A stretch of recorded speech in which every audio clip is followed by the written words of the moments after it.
Welcome back, everyone, to more from the Stabilize. I'm here again with Blake. How are we doing, Blake? I'm doing well, thanks, Mitch. That's good. You see, I mixed it up there for a second. I said again instead of. Let's move on. But let's move on. It's groundbreaking. It's a new thing that I'm trying out. We're doing Blacephalon, so it's a new thing that we're trying out today, and that is updated Blacephalon GX. So I was gonna say brand new deck Blacephalon. You might not have heard of it before. Yeah, exactly. But, it's a pretty cool card. This is brand new idea that I thought up with all by myself. Yeah. So, as we've been mentioning, Blacephalon is a card that has been around for a long time. Came out Lost Thunder, didn't it? Yep. It's a long time ago. This deck's been It's really, where really we good. started. It is. It's where the channel started. It's the first deck that realistically took off when we played it. I mean, not that we played it and it took off. Anyway, we're waffling here, Blake. Let's start this video. This has been way too casual. We've got a new updated Blacephalon GX list. Let's take a look. What's a good Blacephalon deck without 4 copies of Blacephalon? Ooh, 4 Blacephalon. I'm seeing a lot of people recently drop to 3 Blacephalon. I think that's blasphemy. Any less than 4 copies of this card is a tragedy. It's like running 3 Jirachi. Like, what are you gonna do? Not start Jirachi? This card is the card you want in the lead every time, without fail. You want to burst GX going second, or you want to attach going first, and you want to threaten big attacks. You don't want to have to awkwardly retreat off of Naganadel or any of your other bench sitters in this format. So. This is the guy you want in the active from the start, so playing 4 copies is a must. Yeah, it's got all the attacks that you want to use. It's got Bursting Burn, it's got Mind Blown, it's got Burst GX, it's got literally everything that you could possibly need. So why start anything else? It's got Startle Head, absolutely. Best attack in the game. Yep. But Blacephalon can't carry all this weight on his own. He needs the help from some little purple Poiples. So we play 2 copies of the Forbidden Light Poiple with Spit Poison, and 2 copies of the brand new Poipo with Last Scene, which can do a lot of damage in a very niche scenario. Hasn't come up yet, but I like having the option. Yeah, can you remind me exactly what that attack does? Because I know it's good, and with B-String you can actually get there, but what is it? What's the actual text again? So if each player is on exactly 1 prize card, this attack does 130 more damage and does 180. There you go. So 180 for 3 off of a basic seems pretty strong, especially if you're in that situation where you've got 1 prize left. If you're attacking for 180, you're probably taking a prize. Yeah, it's just a. I mean, obviously, if you're both on 1 prize, you can't B-String, but you can weld it to it. And then attach your Psychic or your Beast Energy to get there, because we're still running both. Oh wow, and Beast Energy as well means instead of 180 you can actually do 210, so goodbye Sylvally. Yeah, exactly. But also, Poipoles aren't really what's backing up Blacephalon, it's actually the Naganadels. So we have 2 copies of Ultra Conversion Naganadel, 1 full art and 1 reg art, because I'm struggling to find the other full art. That's alright, mate, I got you covered. I got one right here for you. I'm literally holding it as we're recording the video.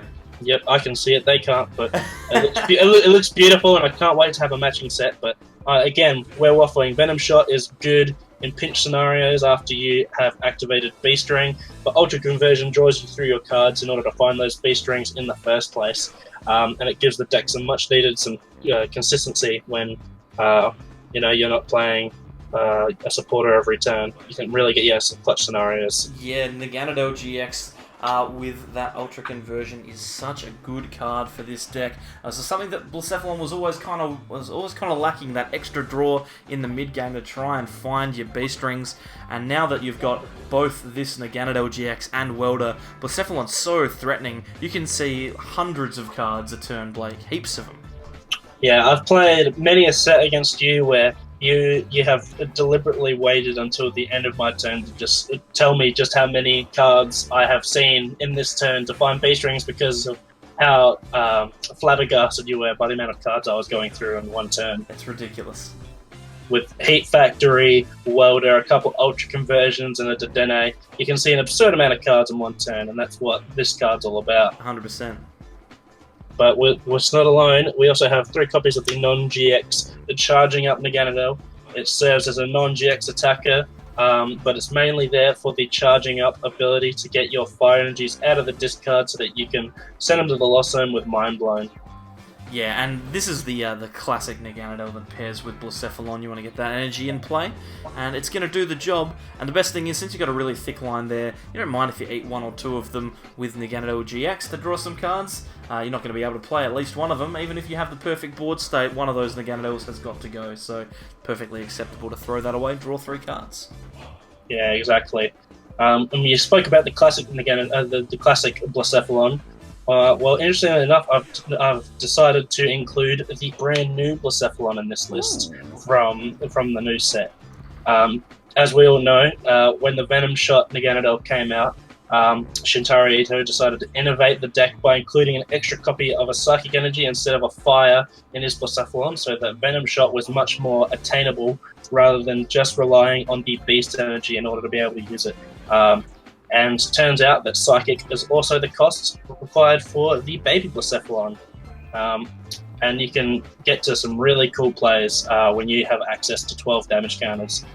Yeah, if you can set yourself up so that you're attacking with this Blacephalon on the right turn, not only can you set up some really cool knockouts, you might actually be able to finish off a few as well. Maybe there was a turn where you missed one of your 50 damages from Mind Blown. Maybe you've not quite discarded enough energy. Your opponent's sitting there going, ha ha ha, I've managed to survive this Blacephalon GX. Well, Baby Blacephalon's coming in, and he's going to take that knockout and set up the next few as well. And the thing that I really like about it is he can not only help you set up knockouts for Blacephalon, but he can also potentially set up knockouts for Naganadel GX as well. 170 is kind of an awkward number to hit on the bench. It's good for killing Dedenes, but that's about it.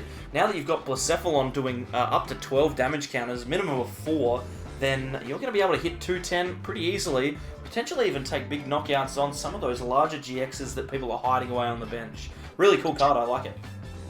Yeah, I was really proud of myself when I come up with the idea for this one.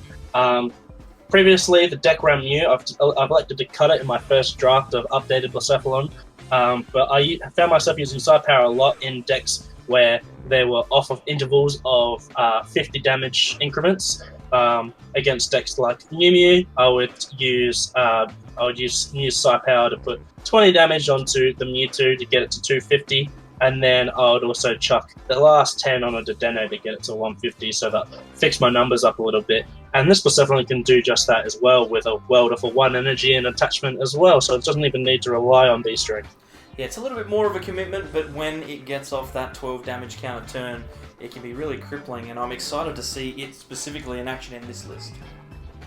Yeah, and there's also that, like, it's not just one of those funky techs that's really hard to get to. It's an Ultra Beast, so you can search it with Ultra Space. It's a Psychic type, so you can search it with Mysterious Treasure.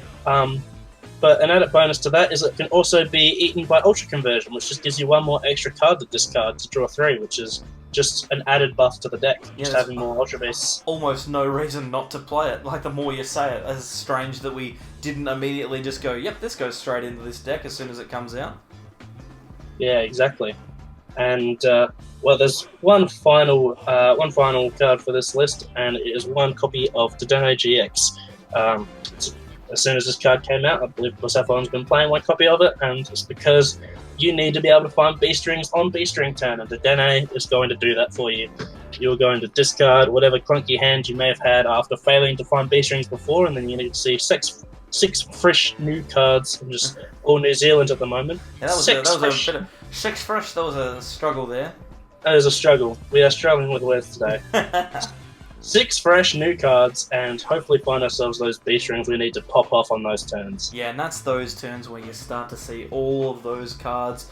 Couple of Ultra Conversions, a Heat Factory, a Welder, and a Dedenne. That's a third of your deck. And by the stage that you're ready to play B-String, a third of your deck is that's pretty much 3/4 of the cards that you'll have left in play. So you can realistically see a ton of cards on that turn. The chances of you missing B-String are pretty small. Yeah, and that's why this deck is so powerful. It's funny because a lot of people just tend to gloss over Blacephalon when they're selecting for their given tournament, but then like when I myself am playing it at a tournament and I get to one of those B-String turns where I find 3 and chuck like 8 energy down on one turn, I look at the look on my opponent's face and I'm like, yeah, this is the look of someone who doesn't understand what just happens. Yeah, it's like, a huge turn that is so easy to pull off, and it feels so good when you do it as well. Yeah, exactly. It feels wrong, but also right at the same time. Oh, also right. But we'll move on to the supporter cards. Very basic here. We have 4 copies of Cynthia. It's the essential, the shuffling back in.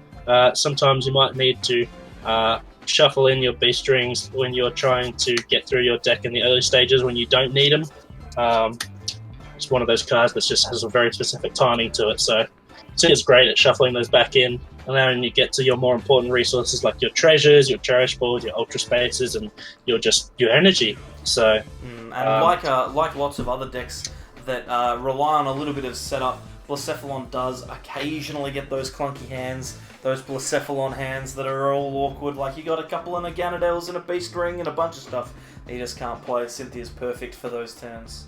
Yeah, you got yourself a basic and 7 fire energy. Well, you don't need Cynthia to help deal with that one. But I mean, the real reason that this deck got so much more powerful in recent times is because of Welder. Just like many other decks in this format, Welder helps this deck reach another level of power. But in Blacephalon's case, it was already very strong, but it's just helped it keep up with the other decks, which have also become extremely powerful. Yeah, and the fact that Welder can just drop down and power up a fresh Blacephalon from nowhere is something that the deck never used to be able to do. Obviously, we've seen this card in Blacephalon for 3 months now, so it's not news. But it's still worth mentioning that when Blacephalon first came out, people were playing things like Energy Switch all over the place, trying to get double attachments onto Blacephalon, so Welder makes it so much easier, and it means that you're going to be able to draw through your deck a little bit more comfortably as well. But Welder is just such a good card with Blacephalon, and it's a shame that Welder makes every other deck so much better as well, because if it only worked with Blacephalon, then Blacephalon would be getting some of the credit that I think it really deserves. Yeah, and I think it's almost worth noting that like even before Energy Switch, like I don't think it was until Zoro Control became super popular that people decided it was worth it, including Energy Switch, to be able to power up a fresh Blacephalon, because it just relied so heavily on B-Strings, and people at that point, B-String was still relatively new, so people weren't playing around that card particularly well either, so it was strong enough at the time. But yeah, Welders, thankfully, everything Blacephalon needed to cut like potentially awkward cards like Energy Switch, which could mingle up in your hand and ruin early hands where it was completely unnecessary, especially when you had to play 2 of them. Welder's always a good card to get in that first hand. You're never upset to see a Welder and a couple of energy, I can tell you that much. Yeah, exactly. We'll move on to our item cards here. This is what the whole deck is based off of. It's 4 copies of B-String. Got a split of the beautiful promo on the 2 secret rares. It is a great card. I just love playing this card. Yeah, it's just lost for words there, mate. Yeah, I'm just tearing up at the thought. But it's such a beautiful card. I first got to play it with Buzzwell, and now I get to play it with Blacephalon. Both great abusers of this card. It's just so much fun to play, to just slap a ridiculous amount of energy onto your side of the field and unleash a big attack. Yeah, and it can really swing matchups as well. If you're behind by a couple of turns, they take a knockout that maybe they didn't need to, they overextend. You played B-String a couple of times, and you're away for the game. And the thing that I always say when I'm playing against Blacephalon, if Blacephalon's bricking, sitting there, don't take a knockout, because if they're bricking, they're sitting on a big hand of Beast-Rings. You take a knockout whilst they're bricking, they've got 8 energy on the field. It's so easy for them to do. Yeah, it's like, oh, they got a dead hand. Now it's time to press my advantage. You fool! Yep, the reason you can press your advantage is because they're holding 4 B-Strings in their hand and nothing else. I have absolutely no way of dealing with you doing anything other than taking a knockout here. It's really hard not. It's really hard not to fall prey to it, because even our world champion Henry Brands fell victim to that trap against Shintaro. I think it was in game 2. Shintaro was bricking for most of the game, and Henry was like, "All right, let's go, let's push the advantage." Here's the and chance. Bam! Shintaro drops like 3 B-Strings out of nowhere, and almost mounts an absolutely absurd comeback. But luckily, Henley's a much better player than both of us, so he was able to deal with that scenario. But yeah, crazy card. Yeah, I'm too afraid to take knockouts against Blacephalon when they're not doing anything. I'd much rather they be drawing cards, because then I at least feel comfortable. Yep, and for Pokemon Search, we'll go into 4 copies of Mysterious Treasure. I see a lot of debate over the count of Mysterious Treasure versus Cherish Balls deck. I think with 4 copies of Blacephalon GX, you're going to be leading the Blacephalon, and that's really all you need for GXs early on. The next GX you're going to need is a Naganadel GX or a Dedenne, just help draw cards if you're bricking. But the card you always need the most of early on is Poipoles, and I don't understand why people drop to 2 or 3 counts of this card, because it's so strong and it gets your fire in the discard. Yeah, and again, coming into this deck, we've got that new Blacephalon, which is purple as well, Psychic, so you can search for it.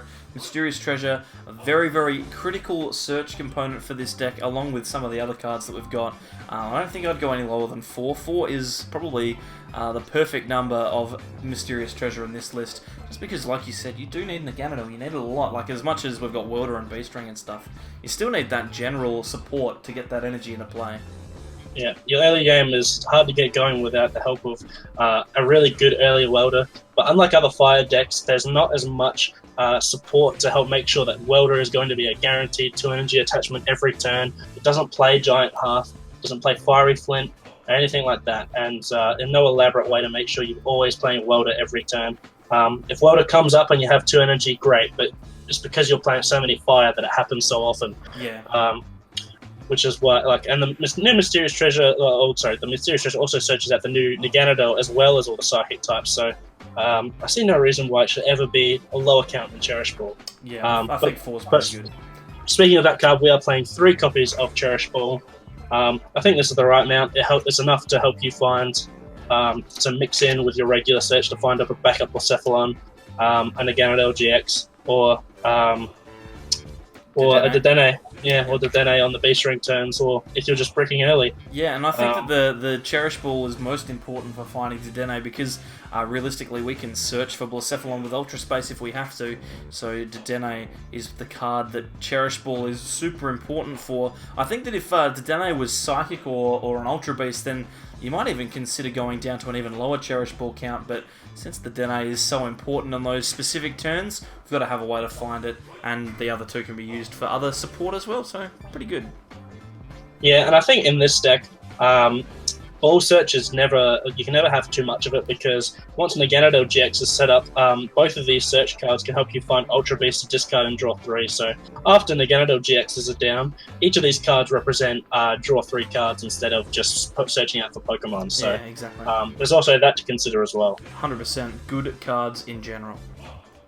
And moving on to some new cards. In the past, people debated between Custom Catcher and the Ninetales to make this deck be able to gust, but now, thankfully, we have Great Catcher. What a card. It prevents us from having to run Pokemon Communication in a deck that really doesn't care enough to run Pokemon Communication to get the Ninetales out, and it allows us to fit in some even more crucial cards by cutting down on the counts that Custom Catcher needed to be run out at the max 4 count. It makes our deck that much more efficient, and we get to run some awesome new cards, like 2 copies of the brand new Beast-Eye. Oh yes, I'm excited to hear about this, Blake. This card seems perfect for Blacephalon GX. Yeah, so it does 10 more damage for each prize card you have taken so far in this game, and only while you're attached to Ultra Beasts. I think the reason this card is so strong is not because of its synergy with Blacephalon, but because of its synergy with the baby Naganadel and its ability to make it a more relevant non-GX attacker in this format. Yeah, so when we're sitting on that 3 prize turn, turning point would go up to what, 130, right? 160. 160, my apologies. But if we've got a Beast-Eye on, then that changes from 160, which to be fair is knocking out a Dedenne, to 190, which can actually take a couple of significant knockouts. Things like Heatran, we can knock out with that baby Naganadel. We can get Ultra Necrozma. Yeah, we can get Ultra Necrozma. Lots of basic GXs are right in that range, and potentially in the late game as well, you can find yourself in a position to take some solid hits on some of those larger tag team Pokemon. Blacephalon GX can use one of these to add an extra 50 if you've got 1 prize left, which is really, really good. It means that you have to find 1 less energy, but hey, even 40 or 30 is pretty good because it gets you to that 270, 280 number, which you need to take out some of those big tag teams. So Beast-Eye seems like a really interesting and useful tool card that Blacephalon GX gets to utilize this set. Yeah, since Choice Band has rotated, Blacephalon has needed to employ some more powerful tricks to try and get to those big numbers on tag teams and stuff like that. Usually it's just been relying on big beast ring turns. But now we don't have to be so reliant on the beast energy to get us to those numbers.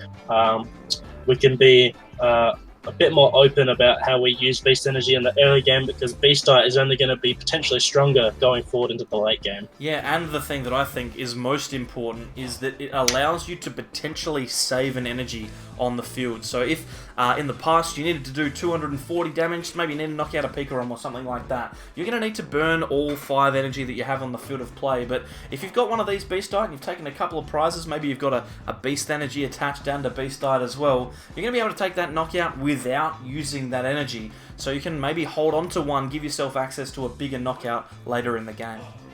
And a lot of the times, one energy is the difference between closing out the game or falling miserably short.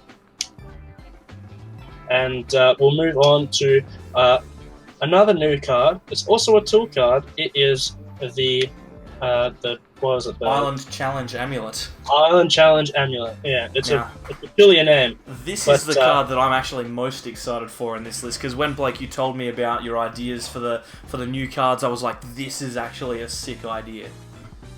Yeah, because in the past, people are desperately trying to find ways to get around Beast Ring. But if your Blacephalon GX is threatening hundreds and hundreds of damage, and it's only worth 1 prize card, regardless if it's only got 80 HP, then I'm pretty happy to lose that and then make it impossible for my opponent to skip my Beast Ring turn, or just have it trade evenly with stuff like Giratina from Lost Thunder. Yeah, exactly. And the thing that Blacephalon GX has always struggled with is that skipping of the Beast Ring turn. And you can potentially lock your opponent out of doing that if you've got the right board state. You just slap an Island Challenge Amulet on one of your GXs, and potentially your opponent can't get past it. If they want to take a knockout, they have to put you on the Beast Ring turn, which means they are going to give you an opportunity to win the game. And Blacephalon, even though it only has 80 HP with that amulet on it, is still terrifying, like a massive glass cannon, only 80 HP, but still does like 300 damage on a reasonably good turn. That's busted. That's really good. And the thing is, outside, the only card that I can think of that's a non-GX that really doesn't have the ability to go large enough to kill a regular Blacephalon is Zapdos from Pikarom. That's really the only card that previously couldn't knock out a Blacephalon that allows it to when this card's attached to it. But every other non-GX card practically already had the ability to knock out a Blacephalon anyway.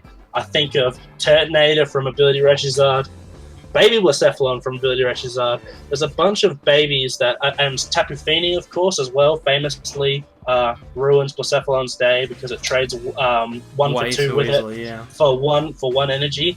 But if their best answer to a Blacephalon is Tapu Fini, and you've got an Island Challenge Amulet on it, then it's not really worth it.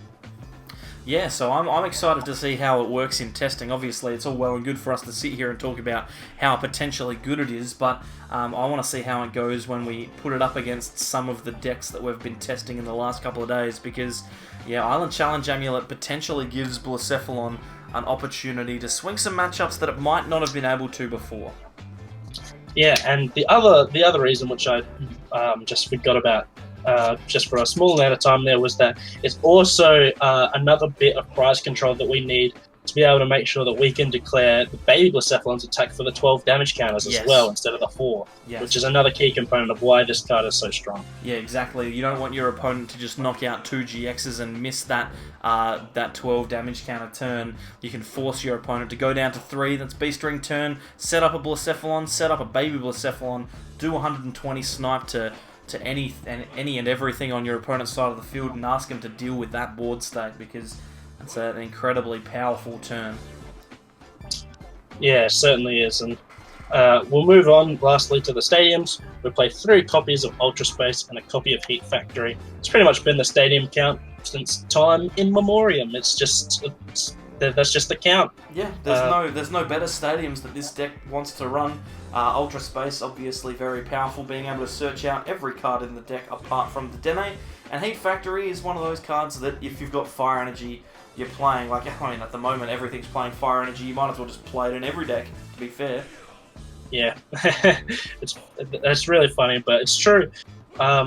And previously, the only other stadium that I considered playing and actually did play at previous cups and challenges and stuff like that was Lysander Labs, because Blacephalon famously didn't have access to any tools it cared about and hated dealing with stuff like spell tags. So, but now that I've got access to my new tools and I've got new non-GXs that can help deal with those previously poor matchups, I don't think Lysander Labs is necessary anymore. Yeah, I think that's a fair call, and just to make this the most consistent and basic version of the deck that we can, I think these are pretty solid inclusions for stadiums. Yeah, absolutely. And lastly, we go to the energy. You can already guess what it is. It's a copy of Beast Energy. It's Wow. a copy of a Psychic Energy. Unbelievable. And it is not 4, not 8, not 12, but 14 Fire Energy. It adds up to 16, which is the count Blacephalon's always been playing. And that's how it's going to stay until someone comes up with a better number. I reckon there's no real justification to shift away from this. Obviously, Shintaro Ito already gave us the reason to play the Psychic. The rest of the energy being Fire is obviously critically important. And yeah, it's Beast Energy. You got to play Beast Energy. Yeah, exactly. There's literally no downside to it. And yeah, that's about it. There's nothing much to explain about the energy counts. That wraps it up. I will add that there was one other addition I was tossing up between playing, which was a copy of the Forbidden Light Meganodon GX with Stinger GX, which can adorably pair immediately into the baby Blacephalon, which I think is awesome, and it's really good at dealing with Pidgeotto control if you hate that deck going forward. But yeah, this is the deck. Yeah, I would if you can see yourself fighting up against control a lot in your format, I would definitely consider cutting something like maybe the Island Challenge Amulet or one of the Beast Arts for instead a copy of that Stinger GX Meganodon. Yeah, and Blacephalon is always going to be, I think, one of those decks that anyone can realistically pick up and play. It might not be the best deck in the format, but when it draws well, it is certainly one of the most powerful. Thanks, Blake, for running us through that list. It's always exciting to see old decks with new tricks. Yeah, absolutely. Glad to be able to bring one of my favourites back into the limelight. Mate, it's exciting again, and thanks everyone for watching. If you like the content, then consider subscribing by clicking the sable eye in the middle of the screen. On the left-hand side, we have some videos that YouTube thinks you'll like, and on the right, we have our Cosmic Eclipse Training Center playlist. Follow us on Facebook and Twitter at @theSableEyes_YT, and we'll see you all next time for more from the Sable Eyes. Bye. Bye.